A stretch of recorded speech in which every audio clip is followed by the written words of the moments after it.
Hello friends, welcome to my new vlog. तो friends, आप सब कैसे हैं? हर हर महादेव आप सभी लोगों को।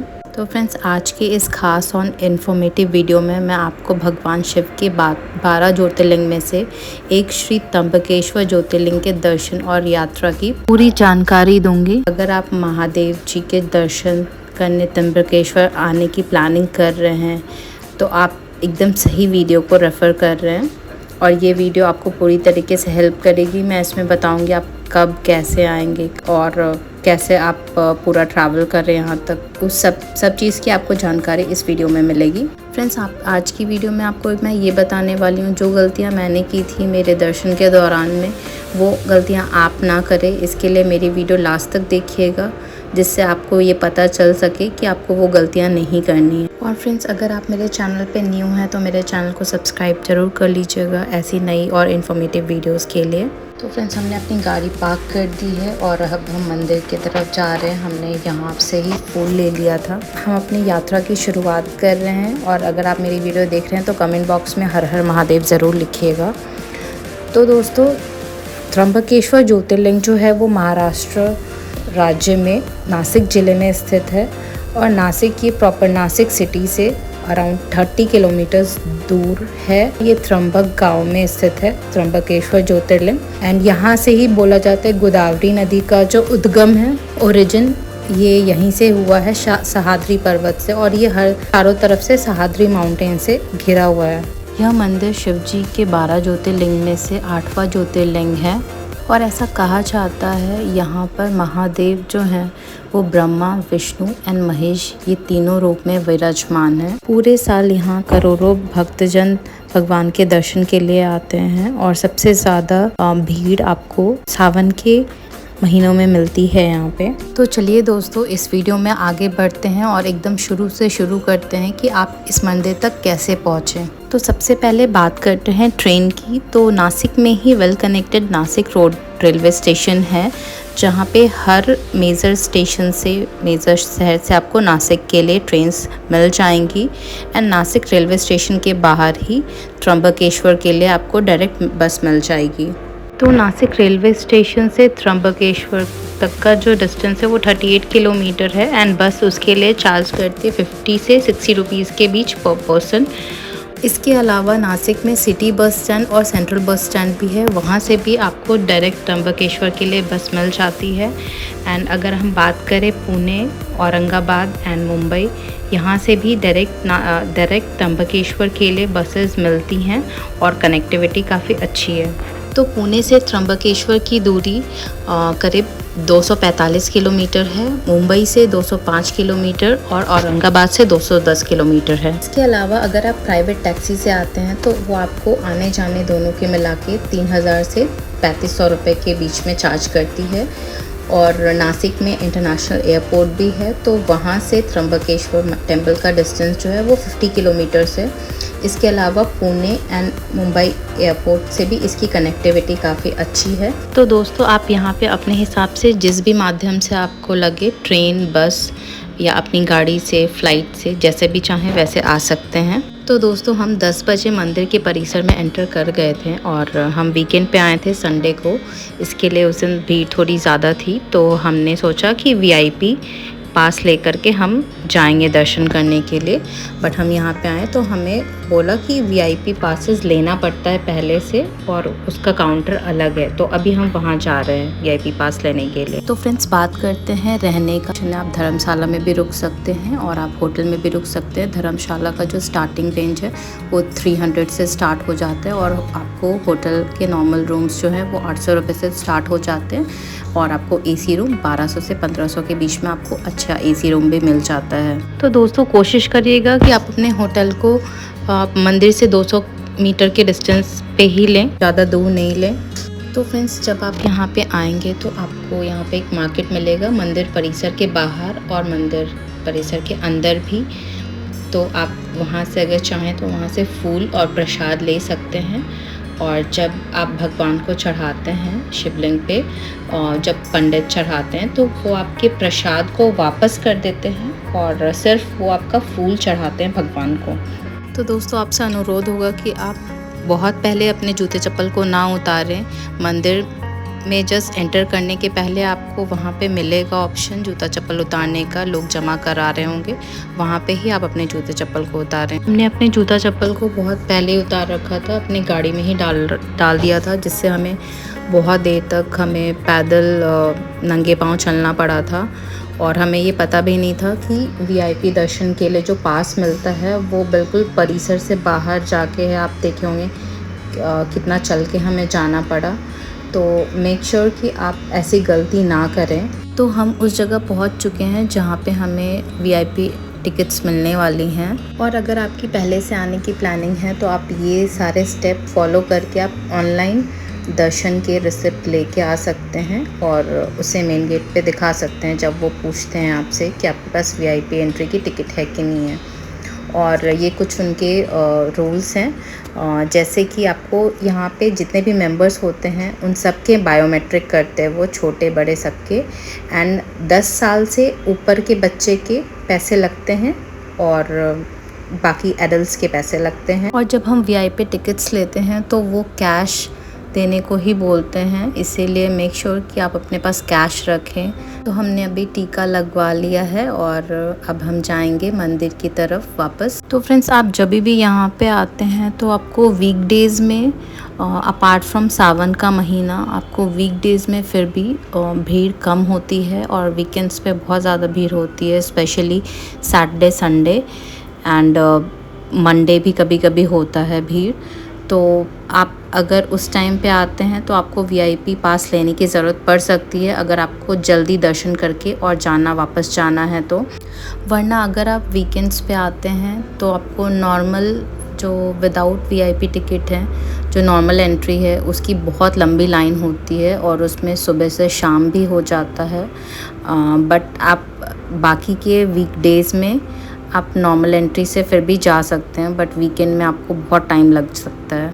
और अगर आप मॉर्निंग में 5-6 बजे आते हैं तो आपको उस समय इतनी लंबी लाइन नहीं मिलेगी। आपकी दर्शन विदाउट VIP टिकट, आपके दर्शन बहुत जल्दी हो जाएंगे अर्ली मॉर्निंग, मतलब 5-6 बजे तक। बट कैसा था, हम यहाँ पे इस लाइन में लगे थे 10:30 बजे, हम 10 बजे पहुँच गए थे, बट हम वापस से VIP टिकट लेने के लिए गए थे और फिर हमें यहाँ पे आते आते वापस से 10:30 बज गया था। तो अभी हम जा रहे हैं, ये मंदिर का अंदर का हॉल है। ऐसे ही बहुत सारे मल्टीपल हॉल्स हैं, तो आप देख सकते हैं जहाँ पे ब्लैक कलर का रेलिंग है उस साइड में जनरल एंट्रीज़ हैं। तो उसकी बहुत लंबी लाइन है और गॉड नोज़ उनका नंबर कब आएगा, बहुत ही टाइम लगने वाला है उनको। और शायद हमें भी बहुत टाइम लगेगा क्योंकि आज हमें भी बहुत लंबी लाइन दिख रही है। तो फ्रेंड्स, आप अपने साथ अगर चाहें तो पानी का बॉटल कैरी कर सकते हैं, या फिर अगर आपके साथ छोटे बच्चे हैं तो उनके लिए कुछ बिस्किट, जूस वगैरह लेके आ सकते हैं, उसमें कुछ रोक नहीं है। और अगर आप नहीं भी लेके आते हैं तो यहाँ पे आपको लोग मिल जाएंगे जो बॉटल, पानी का बॉटल, जूस, फ्रूटी माज़ा ये सब बेचते हैं अंदर में, बट वो MRP से डबल प्राइस पे बेचते हैं। तो फ्रेंड्स, हमारी लाइन शुरू हो चुकी थी और अभी 11 बज रहे हैं। तो हम मेन जो बाहर लाइन में लगे थे वो 10:30 बजे लाइन में लगे थे और अभी 11 बज गए हैं और अभी हम फर्स्ट हॉल में ही हैं। तो ऐसे मल्टीपल हॉल्स हैं और यहाँ पे TV लगा हुआ है। TV में आपको लाइव दिखाते हैं, बट अभी जो इसमें आपको लाइव दिख रहा है वो उस दिन का नहीं होता, उसके एक दिन पहले की रिकॉर्डिंग होती है। आप यहाँ पे देख सकते हैं सैटरडे की है और हम संडे को गए थे, तो आपको 1-2 दिन पहले की रिकॉर्डिंग दिखाते हैं वहाँ पे लाइव TV में। तो फ्रेंड्स, ये ज्योतिर्लिंग जो है वो नीचे के साइड में धंसा होने की वजह से वहाँ पे एक बड़ा सा आईना लगा है जिसमें क्लियरली आपको दिखता है वो ज्योतिर्लिंग को आप देख सकते हैं। यहाँ पे स्पर्श पूजन अलाउ नहीं है, तो जो भी अगर आप लेके आते हैं अपने प्रसाद को, फूल को, माला को, तो वो पंडित चढ़ाते हैं, आप छू नहीं सकते शिवलिंग को। फ्रेंड्स, मैंने अपने चैनल पे बैद्यनाथ धाम ज्योतिर्लिंग की वीडियो डाली है, आप उसे ज़रूर देखिएगा। और बैद्यनाथ धाम ही एक ऐसा ज्योतिर्लिंग है जहाँ पे स्पर्श पूजन अलाउ है, आप वहाँ पे शिवलिंग को छू सकते हैं, वहाँ पे अपने हाथों से जल चढ़ा सकते हैं। बैद्यनाथ धाम एक ऐसा ज्योतिर्लिंग है जहाँ पे आप स्पर्श पूजन कर सकते हैं। तो आप ज़रूर कभी प्लान करिएगा बैद्यनाथ धाम ज्योतिर्लिंग के दर्शन करने के लिए। जब भी जाने का प्लान करते हैं बैद्यनाथ धाम, तो मेरे चैनल पे यूट्यूब पे वीडियो अपलोड है, आप उसे ज़रूर देखें। और अगर आप मेरे चैनल पे न्यू हैं तो मेरे चैनल को सब्सक्राइब ज़रूर कर लीजिएगा। दोस्तों, आप कमेंट में ज़रूर लिखिएगा आपको आज की मेरी वीडियो कैसी लगी और कितनी इन्फॉर्मेटिव लगी। तो दोस्तों, यहाँ पे मल्टीपल हॉल्स हैं जहाँ से आपको रेलिंग लगी हुई है और आप उधर से गुजर के जाते हैं। तो आपको वहाँ पे खड़े होने के साथ साथ, लाइन के साथ साथ वहाँ पे आपको बेंचेस भी बने हुए हैं।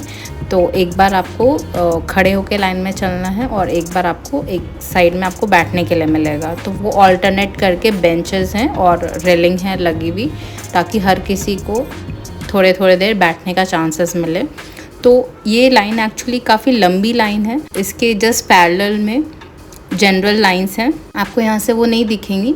आगे जाकर दोनों लाइंस मिलती हैं, वीआईपी लाइंस और जनरल वाली लाइन, बट इसके पैरेलल वो भी चलती है। तो वहाँ पे भी आपको हॉल वगैरह में भी आपको गर्मी नहीं लगेगा, वहाँ पे फ़ैन लगा हुआ है अच्छा सा, तो आपको उतना गर्मी का एहसास नहीं होगा। अंदर में आपको वाटर कूलर भी है, आप वहाँ से भी पानी पी सकते हैं, या फिर वो पानी बेचने आते हैं उनसे भी आप ले सकते हैं। तो हम एक हॉल से गुजरने के बाद हम वापस से बाहर आए हैं और अभी भी हम लाइन में ही चल रहे हैं। अभी हम उत्तर द्वार से अंदर की ओर जाएंगे। वहाँ पे पुलिस वाले हैं और वो आपका जो आपने टिकट लिया है वीआईपी एंट्री वाला, वो चेक करेंगे कि आपके पास वो है या नहीं है, और उसके साथ स्कैन करेंगे वो। तो अभी हम उत्तर द्वार से अंदर की ओर आ चुके हैं। और अगर आप नॉर्मल डेज़ में आते हैं तो आपको डायरेक्टली यहाँ से ही आप वीआईपी एंट्री लेंगे। बट संडे को हम आए थे और हमारे टाइम पे बहुत ज़्यादा भीड़ था एक्चुअली उस टाइम पे। इसके लिए हमें एक हॉल को और पहले क्रॉस करना पड़ा और लाइन उन्होंने और पहले से लगा रखा था। तो आप देख सकते हैं यहाँ पे लोग बैठे भी हुए हैं। तो वही जैसे मैंने बताया आपको, ऑल्टरनेट करके बना हुआ है, एक साइड आप खड़े रहेंगे, एक बार आप बैठेंगे वैसे। और ये जो है आपको मेन मंदिर है, एंड मंदिर अभी कंस्ट्रक्शन वर्क चल रहा है यहाँ पे।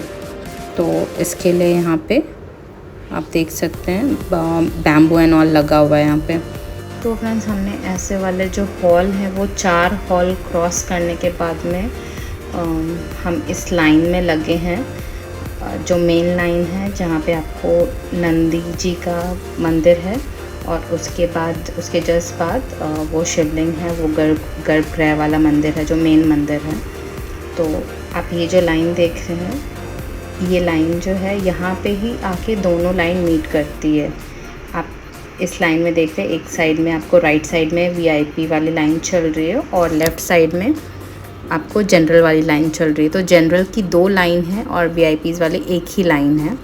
फ्रेंड्स, हमें ऐसा बताया था यहाँ पे पुलिस वाले ने कि अगर आप इस लाइन में लगते हैं और अगर आपको बीच से निकल के जाना पड़ता है किसी काम से, या फिर अगर आपको वॉशरूम आई है, तो आपको वापस यहाँ पे आने के लिए नहीं देंगे, वो इस लाइन में लगने के लिए नहीं देंगे। तो आप मेरे लेफ़्ट साइड देख सकते हैं, लेफ़्ट साइड जो 2 लाइन साथ साथ चल रही है वो जनरल वाली लाइन है, और उन लोगों को बहुत टाइम लगा आने में। तो जब भी अगर आप यहाँ पे आने का प्लान करते हैं तो कोशिश करिएगा कि आप वीकडेज़ में आएँ, ट्यूसडे से फ्राइडे के बीच में आएँ, और सैटरडे संडे को प्लीज़ अवॉइड करिएगा आने का, क्योंकि आपको बहुत भीड़ मिलेगी सैटरडे संडे। इवन आप वीआईपी एंट्री से भी जाते हैं तभी भी आपको 3 से 4 घंटे लगेंगे, इसके लिए मैं आपको बोल रही हूँ। और अगर आप वीकेंड पे आते हैं सैटरडे संडे को, तो कोशिश करिएगा कि आप अर्ली मॉर्निंग आकर के दर्शन करें, तो उस समय लाइन कम होती है और भीड़ कम होती है अगर आप सुबह के 5-6 बजे आके दर्शन करते हैं तो। एंड गाइस, अंदर वीडियो रिकॉर्डिंग या फ़ोटो खींचना मना है गर्भगृह में, तो ये वाले पोर्शन में आप फिर भी वीडियो रिकॉर्डिंग कर सकते हैं, फ़ोटो खींच सकते हैं। लेकिन जहाँ पे स्पेशली शिवलिंग का जो द्वार है, जहाँ पे अंदर में रखा है, मतलब शिवलिंग हैं गर्भगृह, उसके सामने में आप फ़ोटो नहीं निकाल सकते। वहाँ से आप वहाँ पे पुलिस वाले होते हैं, वो मना करते हैं, तो प्लीज़ आप वहाँ पे फ़ोटोग्राफी मत निकालिएगा, मत करिएगा। और वहाँ पे इतनी भीड़ होती है गर्भगृह के सामने में, जहाँ पे आपको देखने को मिलता है, तो आपको कुछ सेकंड का टाइम मिलेगा, लाइक 1-2 सेकंड का। उसी समय आपको बस देख के और दर्शन करके निकलना होगा, तो आप बिल्कुल भी उस चीज़ को मिस मत करिएगा। एंड आप देख सकते हैं अभी 2:30 बज चुके हैं दोपहर के, और हम घुसे थे, लाइन में लगे थे हम 10:30 को। हमें 4 घंटा लग गया, हमने VIP पास लिया था उसके बाद भी।